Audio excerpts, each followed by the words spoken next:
Ladies and gentlemen, for the next speaker, I would like for you to take or put special attention on what's going to happen on your screen. Switch on your computer audios. I'm assuming that you've already done that, but just make sure that your computer audios are switched on, because it's something which is extremely rare that happens. Very few of us will ever go through this stage, but it's also a direct relationship with the employee well-being. So with that, I would like to play something on your screen, but just making sure that you guys are paying attention. I'm going to share my screen. Here it comes now, and then I'm going to introduce the speaker.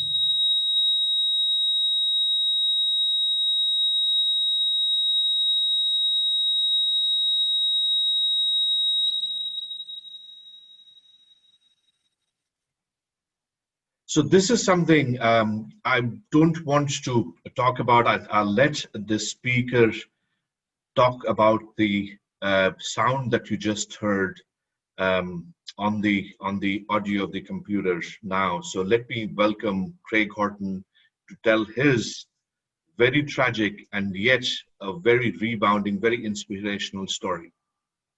Welcome, Craig. Thank you. Thank you very much.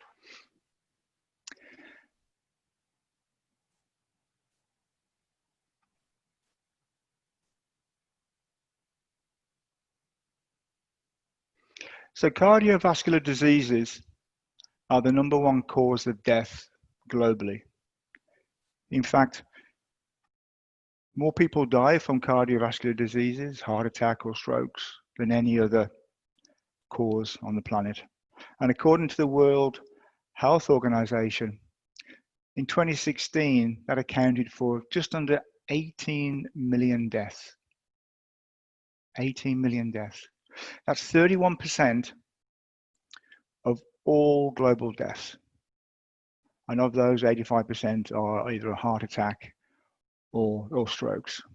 But most cardiovascular diseases can be prevented by looking at our behaviors around our diet, our work-life harmony, such as smoking, drinking, eating more healthily, stress, and certainly a lack of physical activities, and we'll go on to that in a little bit more.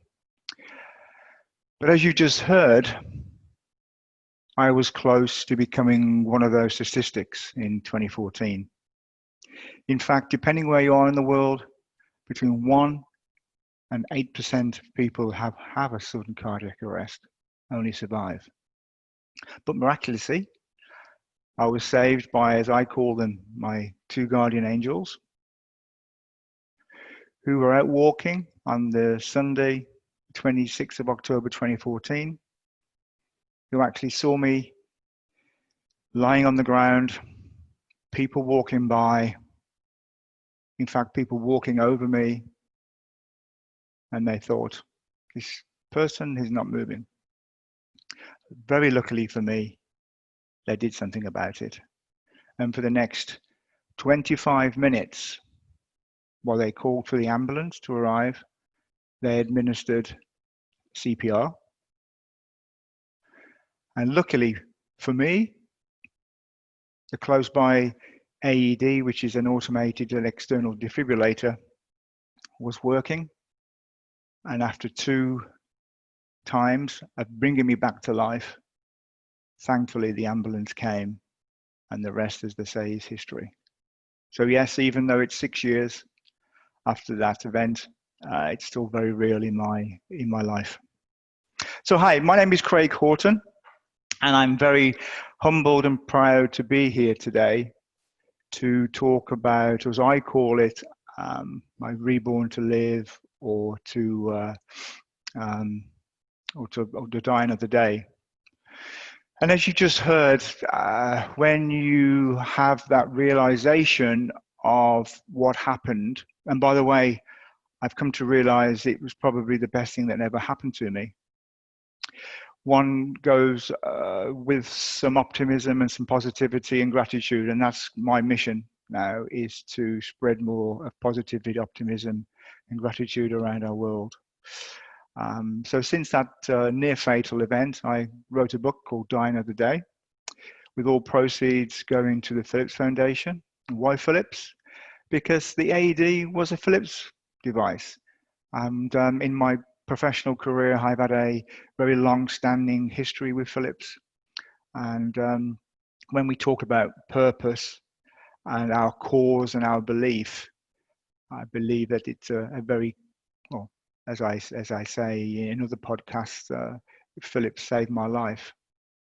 And when you go through that process, and when you, and we'll talk a little bit later about how do you take stock, how do you recover, what is the process, what is the mindset that you have to go through from dying, realizing how lucky you are to be here.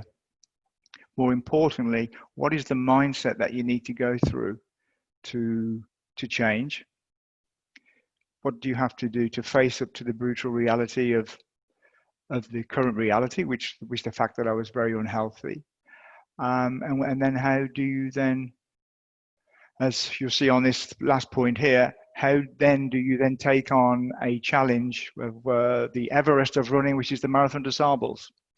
And unknown to me, when I started on this journey several years ago, I was the first person ever to complete 2 Marathon Des Sables in 2017 and 2018. 2020, because of COVID, has been cancelled until next year. But also we can talk about that and how running has been a big part of my transformation. So that's where we are. So I want you to just imagine a little about the fact of, on that near critical day in 2014, waking up, and the first thing that you see is a nurse, and the nurse asks if I'm okay. Did I know where I was? I said no. Do you know why you're here? I said absolutely not. She gave me a mirror, and this was the first thing that I saw waking up in hospital, thinking, what on earth has happened? And again, I want to apologize for the hard hitting, but this is the reality that I had to face. As you can see, that when I did collapse, I took the full brunt of the force on my nose, which was completely disjointed. And several months later, I had to go into hospital and have my nose reconstructed, as you can see on the bottom right-hand side. So really not a pleasant situation to be in, having woke up in hospital thinking, what on earth has happened to me? And then when I realized that I'd had a sudden cardiac arrest, and I was about to have 2 stents fitted because of the fact of, as I said earlier, I hadn't taken my behavioral seriously in terms of my health and well-being. This was a wake-up call, and as I call it, my life 2.0. And I said earlier, this was probably, at the time, I didn't realize this, but this was probably the best thing that ever happened to me, because in my professional career, I had achieved many things. I recently relocated in 2014 from the UK to sort of fix and rebuild a global account. I was flying all over the world. Everything seemed to be very well, fine. But as we come on to the next slide, you'll see a very different story of how I once was. So this was me in 2013. As you can see, overweight, happy on the outside, but certainly very unhealthy and very unhappy on the inside. and depending where you are in the world, 101, about 103, 104 kilos, which is just over 15 and a half stone. One can see that this needs to happen. So this was kind of me for probably the majority of my 30s and early 40s, where, you know, in the typical British spirit, they're burning the candles at both ends, wanting to be the life and soul of the party, wanted to take on the biggest challenges in my career, wanted to have the biggest problems, wanted to, you know, take on the impossible. As you can see, that I certainly didn't look after myself, and hence why what happened to me just over a year later, with what you've seen in having that sudden cardiac arrest, and then having to take medication for the rest of your life, but also very luckily to be saved by two guardian angels. It's certainly a wake-up call, and I think one of the most important things is to realize is how lucky we are and what we have, but also to take stock of yourself. And although from a position here that I looked okay, I didn't like myself. I thought I did, but clearly that wasn't the case. And we'll talk about that, the process that one has to go through a little bit later on. But yeah, that's kind of how I was before. So kind of a pre and post. Next slide, please. So when that happens to you, there's a whole remit and a whole process that you have to go through. I call it sort of a hit refresh and a well-being transformation, and my wake-up call. The first and foremost thing you have to look at is your work life, and I call it, I don't use the word work-life balance, because I feel as if a balance can be tipped either way.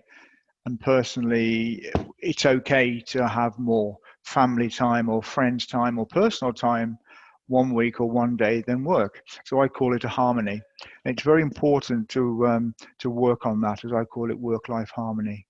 Certainly from a lifestyle perspective, traveling all around the world, taking on huge challenges, always wanting more is certainly not the way to do things, as you found out and you've seen and as you've heard me talk. So how do I go about that? So, you know, how do I attract less stress and how do I say no more? So from on then, the first thing that I had to do, I mentioned earlier, is you really start to have to believe in yourself. Not only are you very lucky to be here, but you have to start to love yourself again, as I call it. You know, not in a self-proclaiming way, but to really like yourself and to love yourself again. Because without having that, you certainly cannot give love to your family and to your friends. And that was the first step. And the choices you make, of course, binge drinking, entertaining with clients, late night dinners. I'm sure many people on this call will probably nodding and saying, yep, that's me, or I know of somebody who does that. When you are traveling around the world, your diet is not your most priority. Your priority at the time is the next meeting, the next client meeting, and the next priority or issue that you're trying to resolve for your client. One thing I've also realized in the previous Craig was a very selfish person in terms of the world kind of wanted, or I wanted the world to revolve around me or my client or my work. And unfortunately, family and friends came third and fourth. So you really have to turn this around, and the whole process that you have to go through, you cannot do alone. You have to surround yourself with like-minded people. Try and stay clear, as I call it, energy vampires. Be around the family and close friends that really like you for you, not who you think they want you to be, but who you are as a true person. And also ask for help. You know, I've lived in the Netherlands now for 6 years, and when I first moved here, you know, in British style, we do tend to brush things under the carpet and say, yeah, everything's okay. It's you know, we call it the stiff upper lip, but that is not the case. That is not how you come outside the other end of a near tragic accident. You know, you really do need the support. You know, I got psychiatric help to talk about my issues and concerns with the sort of the binge drinking and the unhealthy eating, and there's certain things that you can do, and there's lots of tricks that can help you say no more, not only to more work but to more events and things like that.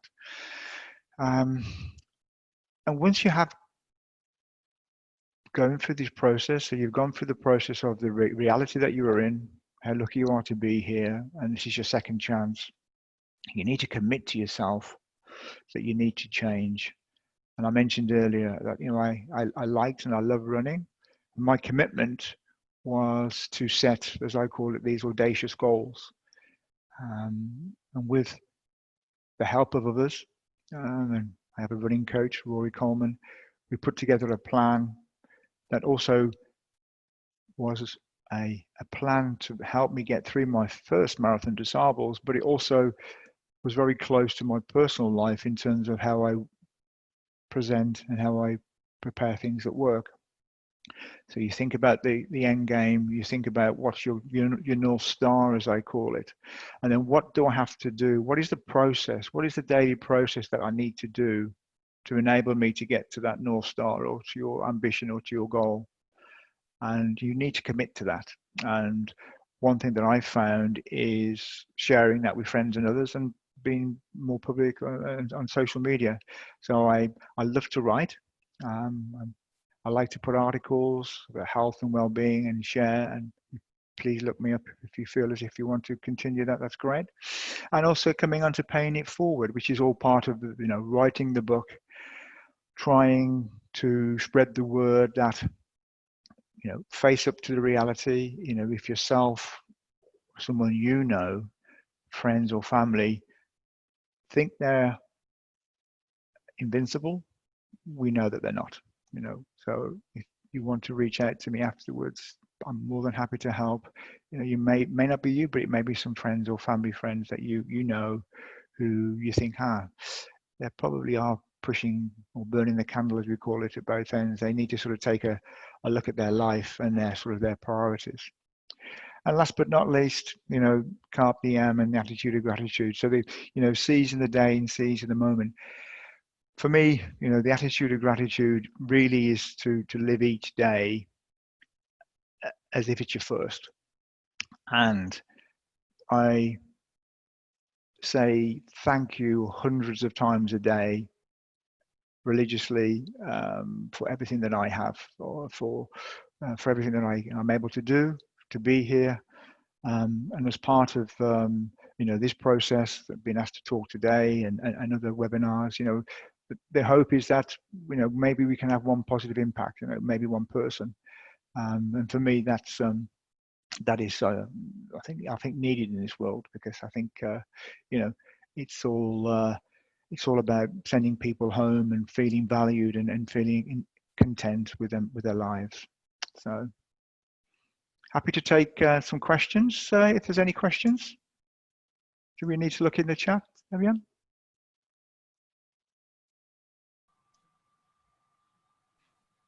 Yeah, so we're good at this stage, Craig. So let's wait for a couple of minutes. Okay. For people to put in questions or comments. Okay. One thing that I have realized is we can't do anything about the past. Meaning that, I mean, I use the Socrates quote quite often, is, you know, the secret of change is to focus all your energy not on fighting the old, but on building the new. And I think that's very important. So one of my favorite quotes is, you know, learn from the past, that's happened, but how do we go forward? And I think for me personally, saying it and talking about it is one thing, but actually going and doing it, and making sure that you are writing about it, sharing that, because you know your loved ones will keep you in stock, and they will ask you. And I think that's an important part. So focus on that.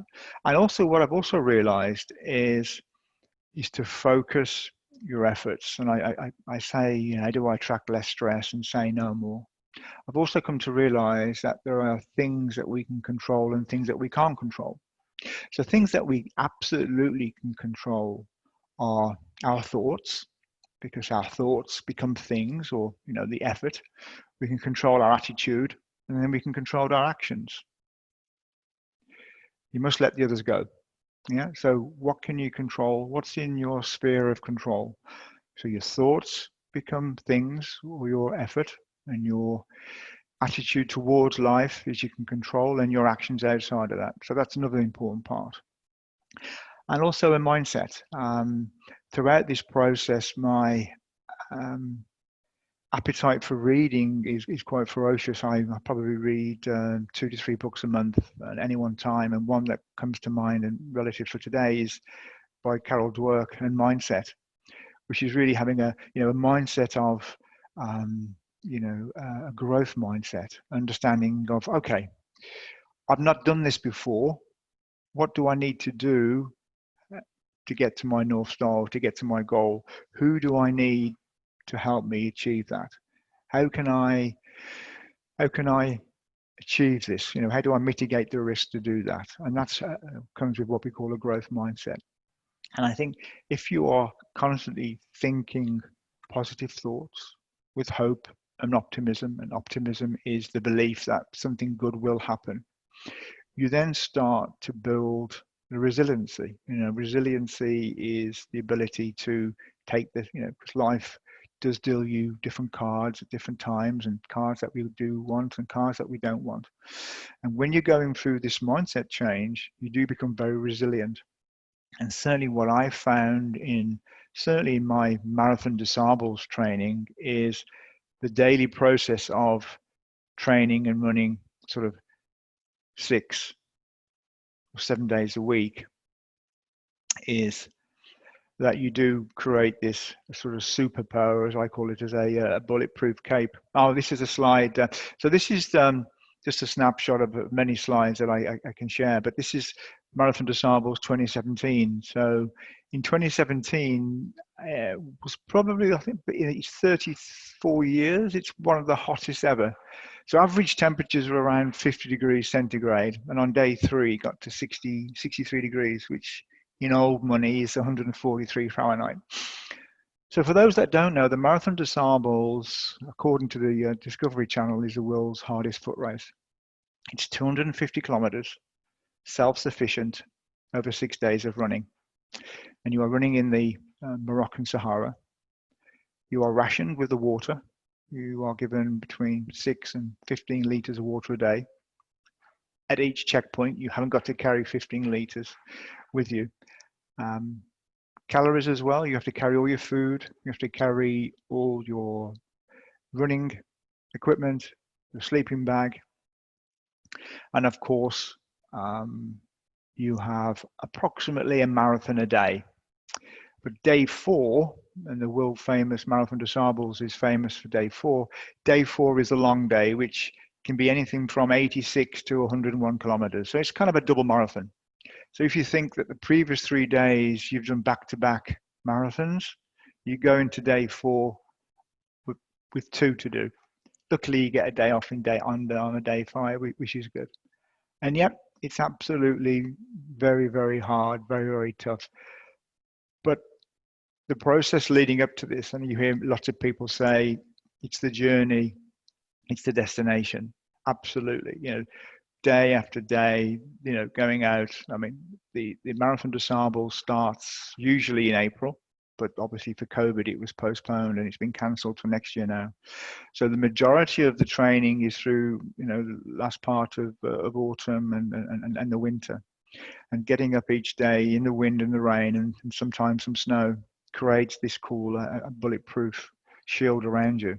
And that then transpires into your professional life as well, in terms of how you look at challenges and how you look at things and how you look at life and create life and things around you. So just wanted to share a little bit about that, because I talk about it, but a lot of people don't know what the Marathon Des Sables is. So a lot of questions I get asked is, you've had a sudden cardiac arrest, you have 2 stents fitted, you died, you come back to life. Why the Marathon Des Sables?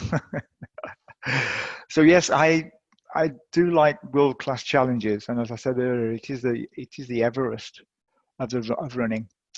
And for me, I mentioned earlier, if you have the mindset and the tenacity and the perseverance to go through this and to put the training in, but to surround yourself with world-class people of love and people that have done it before. I mentioned Rory Coleman, he's my personal trainer.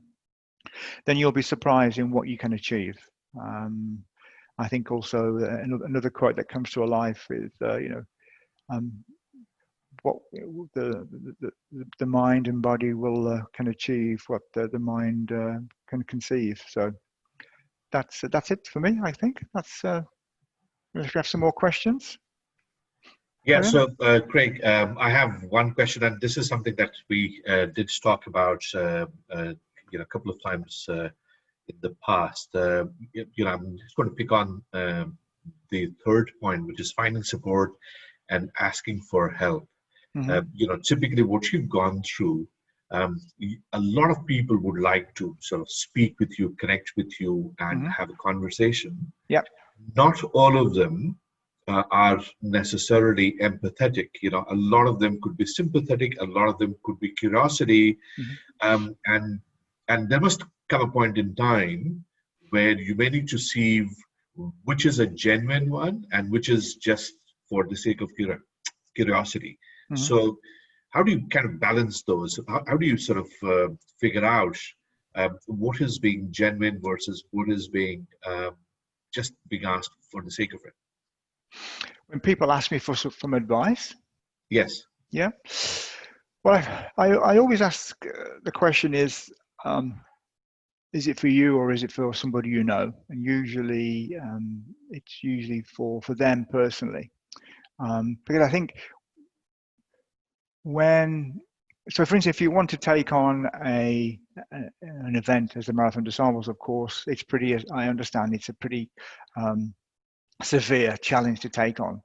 But I think, you have to really, yourself personally, you have to go through the mindset of, okay, this is what I want to achieve and how do I get there? And I think when you talk to people and you listen to people, you very quickly hear them, if they have that sort of, that passion in their voice, is this person serious about this? But at the end of the day, I treat every request and every person that wants to ask with the same sincerity that they want to improve their life. And I think, it's all about, improving health and well-being. And it doesn't have to be the Marathon Des Sables. It might be that you say, okay, I want to start walking 1 kilometer a day because I'm doing nothing now. I may want to go on my bike 10 kilometers tomorrow. It's just doing it and starting it. And I think that helps just to create this momentum, this positive momentum in the flywheel. And you just got to start, you put one foot in front of the other. And as I said, I'm more than happy to anyone to reach out to me and ask anytime, contact me via LinkedIn. I'm more than happy to help and share more stories and articles about health and well-being and why it's so important for us as individuals, but our family, and then also for our professional careers as well. Excellent. What I'll do is just read out a couple of the comments that people have posted in, mm-hmm. And then we'll close your session. So it's from Dean Smith. Just a note of admiration for making the change excellent and tough. I recognize similar challenges. A good reminder to do what we know needs to be done. Thanks for sharing. Gyan says, thanks for the excellent set of reminders. And then Mojupe talks about, I gave up a high-paying job when my emotional well-being was compromised. I just had to reorder my priorities. So Okay. with that, ladies and gentlemen, I would like to thank Craig for taking time out and sharing his personal story, which is extremely important. It's only moments like these that Craig shared that it's hard hitting for us. We get knocked in our head to understand sometimes the gravity of the problems that we're facing. Mhm. So that was what we had. What we wanted Craig to share his personal story, his personal journey, his personal rebirth, and. With that, I would like to thank again Thank you. Craig. And as he already mentioned, he can be reached out on LinkedIn, and hopefully, what he shared does mark a dent in your lives as well.